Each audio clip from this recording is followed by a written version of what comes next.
Des opinions saisissantes, des points de vue renversants, des idées étonnantes. Un vent de fraîcheur sur l'actualité. Karima Brick. Bonjour tout le monde, très heureuse de vous retrouver ici dans les studios de Cube à Montréal. Très heureuse d'être là avec vous aujourd'hui. Beaucoup de sujets vraiment d'actualité avec nos invités. On va recevoir Jean-Luc Brassard, ce champion olympique qui a vraiment, il a pas la langue dans sa poche, un homme intègre et vraiment, là, ça va être très intéressant de l'entendre sur sa vision de ce qu'il pense justement jusqu'à maintenant des Jeux olympiques de Paris, de l'esprit olympique aussi, parce qu'il est quand même assez critique, Jean-Luc Brassard, là, sur les Olympiques, sur parfois de cet idéal qu'on nous vend, mais dans la réalité, qu'est-ce qui se cache derrière tout ça? Donc, on va en discuter avec lui. Notamment, on va aller voir aussi ce qui se passe au Royaume-Uni. Vous savez, il y a des manifestations extrêmement violentes en ce moment, et ça depuis plusieurs jours. Des manifestations anti-immigrants qui ont dégénéré littéralement. La situation est en ébullition. On va parler avec le grand reporter Régis Le Sommier un petit peu plus tard. Mais pour commencer, en édito, j'ai envie de vous poser la question: est-ce qu'on a perdu le sens du civisme? Est-ce que le mot politesse, ça existe encore? Écoutez, mettre son téléphone en mode haut-parleur dans des lieux publics, vous allez au café, vous allez au théâtre, vous allez au cinéma, et comme ça, vous assistez à la conversation, comment ça s'est passé le barbecue de Jean-Jacques, puis comment ça se passe l'épilation de Julie, etc. Est-ce qu'on n'en a pas un peu notre claque de ces espèces d'invasion là, de la vie privée des gens?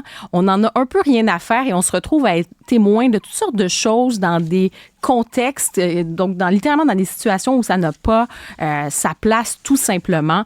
Donc, mettre ce téléphone-là en mode haut-parleur, à recevoir des appels FaceTime au théâtre, écouter des matchs de boxe, peu importe, ou une série de télé en mode haut-parleur dans le métro. Je suis certaine que vous assistez à ça. Bienvenue tout le monde au royaume du je me moi et des incivilités en tout genre. Il y a plusieurs articles qui ont été publiés, plusieurs chroniques. Sophie Durocher dans le Journal de Montréal qui revient là-dessus, là, sur un post d'Alex Perron qui avait écrit en disant que finalement, il y en a un petit peu assez.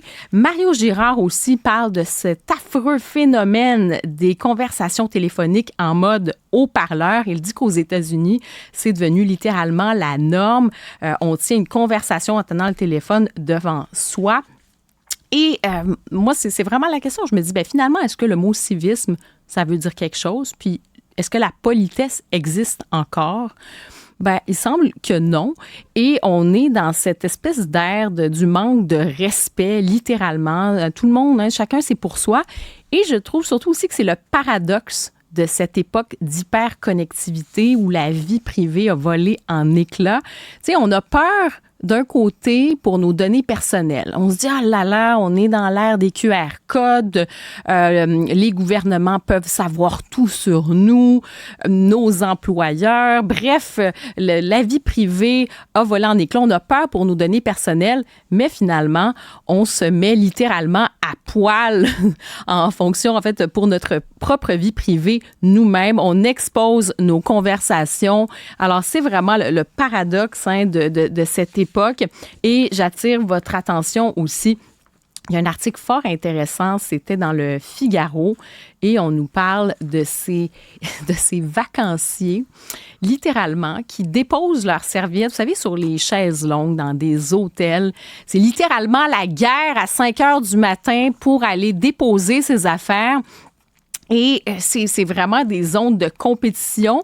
Il y a un mot-clic, hashtag Sunbed Wars, la guerre des transats. Vous allez pouvoir trouver ça sur les réseaux sociaux où on voit vraiment qu'il y a des gens là, qui se mettent à courir pour aller déposer leurs affaires pour réserver le transat le matin, à 7 heures le matin, mais ils vont s'installer sur les chaises longues dans les complexes touristiques, dans les complexes hôteliers à comme midi ou 13 heures, mais dès le matin, ils viennent paralyser, ils viennent vraiment mettre leurs affaires sur les choses et les hôteliers sont obligés de réagir, si bien que même en Espagne, on disait qu'il y avait la police des plages. Vous pouvez avoir des amendes entre 300 et 3 000 euros, donc entre 500 $ et à peu près 4 500 $ dans une communauté valencienne. On dit que réserver comme ça des transats ou des espaces de parasol, c'est passible de ces amendes parce que littéralement, les gens perdaient le contrôle. Les hôteliers, c'était devenu un fléau. On est dans cette période du chacun pour soi. Et dans cet article dans le Figaro, il y a une psychologue, Lisa Le Tessier, dans son livre « Comment garder le bénéfice de ses vacances ».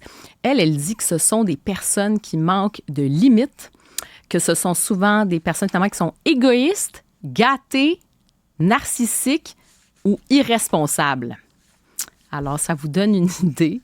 Et elle parle d'individus. Ce comportement-là serait celui d'un individu avec un schéma psychologique de contrôle de soi insuffisant, une tolérance basse à la frustration et une impulsivité. Donc, on est dans ce comportement où tout nous est dû, tout m'est dû, le « je me moi », le triomphe du « je me moi ». Il serait peut-être temps qu'on se regarde et qu'on réapprenne le mot politesse, le mot simplement une espèce de savoir-vivre minimum dans cette ère de nouvelles technologies, mais dans cette ère aussi de « je me moi ». Il serait peut-être temps qu'on repense un petit peu à notre rapport à l'autre. Il me semble que l'air serait un petit peu plus respirable. Bienvenue à Cube.